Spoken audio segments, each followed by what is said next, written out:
May 10 ശേഷം Indian സൈനികരെ രാജ്യത്ത് കണ്ടുപോകരുതെന്ന മുന്നറിയിപ്പുമായി മാലദ്വീപ് പ്രസിഡന്റ് മുഹമ്മദ് മുയിസോ ചൈനയുമായി മാലദ്വീപ് സൈനിക കരാറിൽ ഒപ്പുവെച്ചതിനു പിന്നാലെയാണ് അദ്ദേഹത്തിന്റെ പ്രസ്താവന.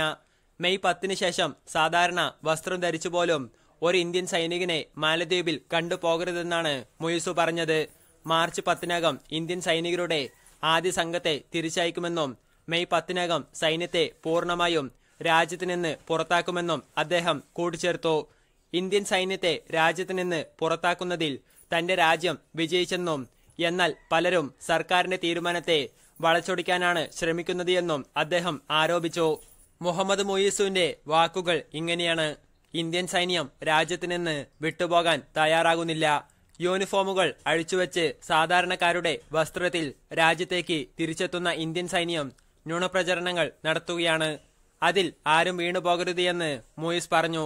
ഇന്ത്യൻ സൈന്യത്തെ പുറത്താക്കുന്നതിനോടൊപ്പം രാജ്യത്തിന് നഷ്ടപ്പെട്ട തെക്കൻ സമുദ്ര പ്രദേശം മാലദ്വീപ് പിടിച്ചെടുക്കുമെന്നും അദ്ദേഹം കൂട്ടിച്ചേർത്തു. ഫെബ്രുവരി 2 ഡൽഹിയിൽ വെച്ച് നടന്ന ഉഭയകക്ഷി ചർച്ചയിലാണ് സൈന്യത്തെ പൂർണ്ണമായും പിൻവലിക്കാൻ ഇരു രാജ്യവും ധാരണയിലെത്തിയത്. മാലദ്വീപിലെ 3 ഏവിയേഷൻ പ്ലാറ്റ്ഫോമുകൾ ഇന്ത്യൻ സൈന്യത്തിന്റെ നിയന്ത്രണത്തിലാണ്. 88 ഇന്ത്യൻ സൈനികരാണ് അവിടെ പ്രവർത്തിക്കുന്നത്.